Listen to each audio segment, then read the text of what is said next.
Romania is often regarded as the homeland of vampires, primarily because of the legendary Count Dracula. His real-life inspiration, Vlad III, also known as Vlad the Impaler, was born in this region. In 1431, Vlad III, also known as Vlad the Impaler, was born in Transylvania, a region in northwestern Romania. His father, Vlad II, was a prince of Wallachia, though he had not yet ascended to the throne at the time of Vlad III's birth. Vlad III's mother is believed to have been Princess Knyazhna of Moldavia, though some sources suggest she may have been another wife of Vlad II. From an early age, Vlad III lived amidst intense family conflicts and narrowly escaped death several times. These experiences contributed to his psychological struggles, leading to eccentric behavior and a deeply resentful personality. The year of Vlad III's birth also marked a significant event for his father, who was knighted by the Holy Roman Emperor of the Luxembourg dynasty as a member of the Order of the Dragon.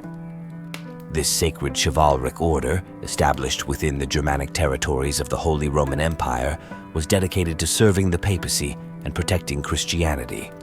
Its primary adversary was the Muslim Ottoman Turks. Vlad III came to be known as Dracula due to his father's association with the Order of the Dragon. His father, Vlad II, was nicknamed Dracul, meaning the dragon in Romanian, and Dracula translates to son of the dragon. Over time, Romanians began associating the term Dracula with the devil, a shift influenced by the German-speaking Saxons who had settled in Romania to escape famine.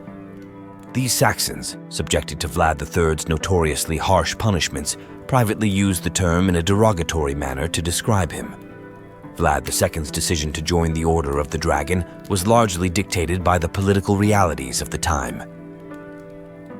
Europe was in turmoil, and Wallachia, a small principality, was precariously situated between two powerful neighbors, the rising Muslim Ottoman Empire and the Christian Kingdom of Hungary. From an early age, Vlad III was instilled with the belief that family honor was paramount and that defending one's homeland was worth any cost. This belief would later manifest in his ruthless campaigns across the Ottoman-occupied Balkans, leaving a trail of bloodshed in his wake. When Vlad III was 5 years old, his father ascended the throne of Wallachia, becoming Vlad II. Wallachia, a small state caught between powerful empires, owed its precarious survival to the support of the Kingdom of Hungary, which protected it from Ottoman conquest. As a result, Wallachia became a vassal state of Hungary. As a vassal king, Vlad II was expected to remain loyal to the Hungarians. However, after assisting them in defeating the Turks, he was betrayed by the Ottoman governor of Bulgaria, who orchestrated his removal from the throne. To reclaim his position, Vlad II made the difficult decision to offer his two sons, Vlad III and Radu, as hostages to the Ottoman court. This act was meant to demonstrate Wallachia's loyalty to the Ottoman Empire and secure leniency for his realm. Although this decision went against the principles of the Order of the Dragon, Vlad II prioritized the survival of his family and kingdom, even if it meant temporarily compromising his allegiance to God. During their time at the Ottoman court, Vlad III and his brother Radu lived relatively comfortable lives. The Turks provided them with a high-quality education and rigorous military training, seemingly intending to mold the brothers into loyal and capable servants. Their efforts were only partially successful. Radu gradually embraced Ottoman culture, eventually becoming a favorite of the Sultan. He even converted to Islam, fully integrating into the Muslim community. Vlad III, however, was the complete opposite. He viewed everything the Turks did to him as a deep humiliation and harbored intense resentment, especially toward his brother for succumbing to Ottoman influence. Refusing to be tamed, Vlad often faced harsh punishments from his captors. Each additional day he spent in the Ottoman Empire only fueled his rage and hatred. In 1447, Vlad II was assassinated by rebelling boyar nobles, and his older brother Mircea was buried alive. Having been instilled from a young age with a determination to uphold his family's honor, Vlad III swore to return as a ruler and avenge the deaths of his father and brother. With the death of his father, Vlad III's status as a hostage was automatically lifted. In 1448, at the age of 17, he returned to Wallachia with the support of the Ottoman Sultan and led an army to reclaim the throne, officially becoming Vlad III. However, his reign was short-lived. The Hungarian regent, John Hunyadi, known as the White Knight, soon launched an invasion of Wallachia. Lacking political foundation and military experience, the young Vlad III was no match for the seasoned and battle-hardened Hunyadi. He was forced to flee to Moldavia, where he sought refuge with his uncle Bogdan II and cousin Stephen. After driving Vlad III out, John Hunyadi made a serious miscalculation by installing a boyar noble named Vladislav as the ruler of Wallachia. Unbeknownst to Hunyadi, Vladislav was a pro-Ottoman sympathizer. Realizing his mistake, Hunyadi begrudgingly reached out to Vlad III with apologies and promised to help him reclaim the throne. Although Hunyadi didn't particularly like Vlad III, he had no choice but to work with him, as Vlad III shared the same political and religious stance. For Vlad III, this unexpected alliance was a stroke of fortune. By 1453, the Christian world in Europe was on the brink of collapse when the Ottoman Turks captured Constantinople, the capital of the Byzantine Empire, paving the way for further incursions into Europe. Vlad III understood that if the Ottomans gained full control of Wallachia, he would lose any chance of reclaiming the throne. In 1456, Hunyadi and Vlad III launched a two-pronged campaign. Hunyadi led an army into Ottoman-controlled Serbia, while Vlad III seized the opportunity to attack Wallachia. Their fates, however, diverged dramatically. Hunyadi succumbed to plague during the siege of Belgrade, while Vlad III successfully defeated and killed Vladislav, regaining the throne of Wallachia. After reclaiming the throne, Vlad III quickly deployed his forces to Moldavia to support his cousin Stephen, ensuring Moldavia became Wallachia's closest ally. Together, the two nations secured key strategic positions in the Balkans, forming the greatest obstacle to the westward expansion of the Ottoman Empire. Once Vlad III had secured the region from Turkish interference, he embarked on a bloody campaign of vengeance. First, he feigned magnanimity, forgiving past offenses to earn the trust of the boyar nobles. Then, under the guise of goodwill, he invited them and their families to a grand Easter celebration. When the boyars arrived, Vlad had them all arrested. The younger and more able-bodied nobles were enslaved, forced to toil under brutal conditions to construct a castle. Once the work was completed, they were executed. The elderly nobles suffered an even grislier fate. They were impaled on sharp stakes and left to die. The method of impalement was not Vlad's invention. It was a cruel punishment he had learned during his time at the Ottoman court. Among the Turks, this barbaric execution method was referred to skewering. This method of execution was highly efficient, allowing the Ottomans to kill at least 20 to 30 people at a time. The highest recorded number in a single day was a staggering 20,000. The Ottomans preferred this method for executing large numbers of prisoners of war.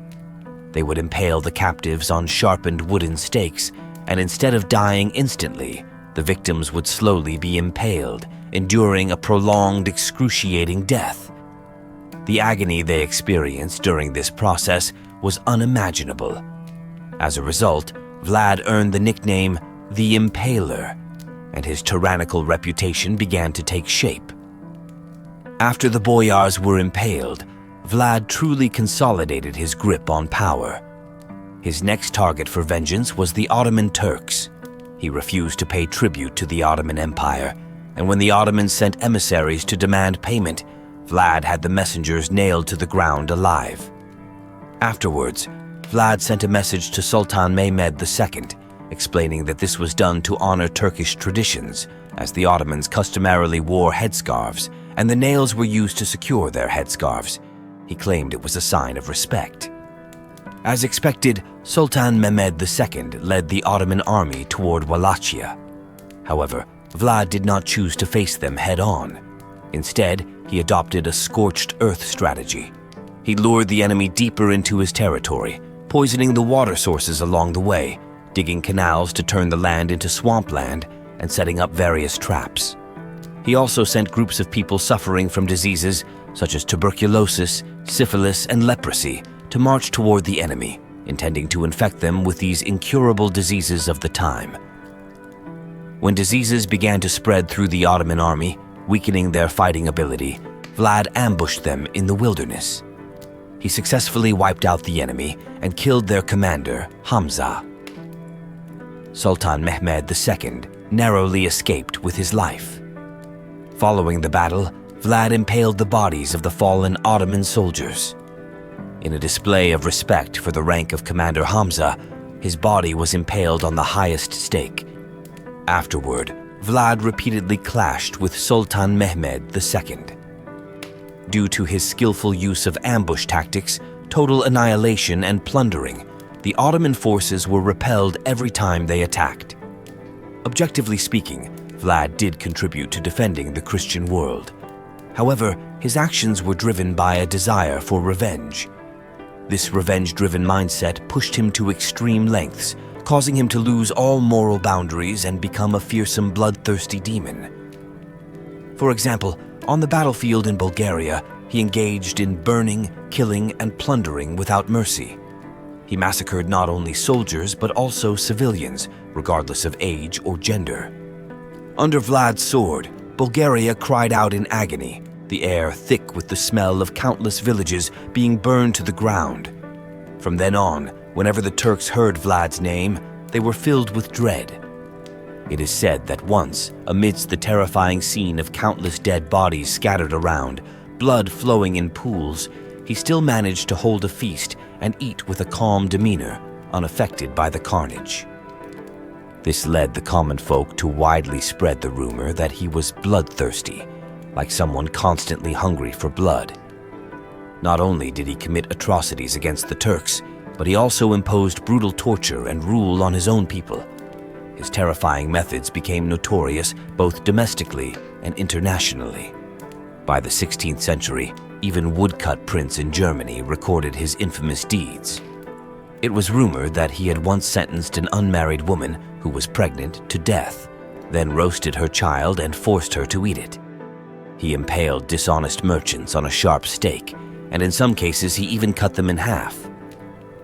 Vlad didn't just torture humans, but also animals.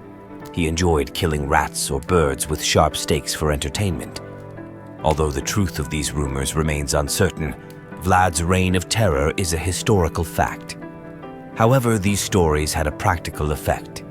By cultivating an atmosphere of fear, Vlad could make anyone with ill intentions toward him tremble at the mere mention of his name. In 1462, the Ottoman Empire, supporting Vlad's brother Radu, allied with the remnants of the noble forces that Vlad had overthrown and drove Vlad from the throne. When the Ottoman army reached the capital of Wallachia, they were greeted by the horrifying sight of over 20,000 soldiers who had been captured at the start of the war. These soldiers were stripped of their clothes and impaled on wooden stakes, arranged in a circle around the city, stretching for over a kilometer. Ravens and vultures continually pecked at the corpses, and the air was thick with the overpowering stench of decay. Anyone witnessing such a chilling scene would have their nerves shattered and experience profound psychological discomfort. Unable to bear this apocalyptic sight, the Ottoman army had no choice but to retreat. Vlad managed to escape to Transylvania, where he was later placed under house arrest by Matthias Corvinus, the son of John Hunyadi and the King of Hungary. Vlad was kept under house arrest for 4 years, during which time his first wife committed suicide by jumping from a window. Perhaps in an effort to gain Matthias Corvinus's trust and favor, Vlad married Matthias's sister. The condition was that Vlad must convert to Catholicism. After being released in 1474, Stefan Bathory V, Prince of Transylvania, helped Vlad return to Wallachia, where he successfully reclaimed the throne. However, Sultan Mehmed II decided not to let him have another chance. This time, the Ottomans did not invade Wallachia, which made Vlad believe that the Turks had abandoned their plans to conquer Wallachia. However, this was merely a smokescreen to lower Vlad's guard. At the end of 1476, the Ottoman Empire's army took advantage of Vlad's absence from the castle and launched a surprise attack from an unexpected direction. At that time, Vlad was accompanied by only a few thousand men, insufficient to resist the powerful Ottoman forces. He was defeated and killed in battle. It is said that the Ottoman army later dismembered Vlad's body, and his head was sent to Constantinople. The head now lies in the Comana Monastery in Romania, and what is revered there is only his spirit. Vlad's reign of terror and his bloodthirsty killings were further shrouded in dark legends by folk tales, especially the widespread rumor that he drank human blood to enhance his strength. There is some historical context behind this. In medieval Europe, it was a tradition to drink the blood of a powerful enemy after killing them, symbolizing the absorption of their strength and demonstrating one's own power to the crowd. Vlad merely followed this tradition and drank a few cups of blood, but this soon transformed into the belief that he needed blood every day, which naturally linked him to the image of a vampire.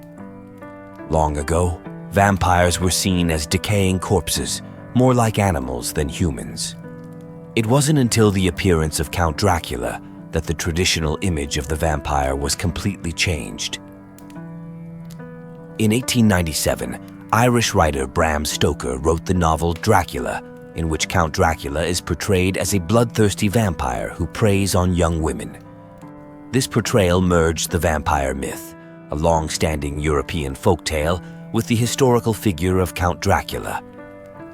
After the novel became a sensation, it was adapted into multiple films, successfully shaping Count Dracula into the aristocratic vampire, always with neatly styled hair, a pale complexion, dressed in black formal attire, and draped in a large cape. Today, Dracula has left a long shadow in the film industry. He has appeared in over 200 films, ranging from animated films and comedies to the black genre films of the 1970s. Dracula has become Hollywood's ever-churning money machine,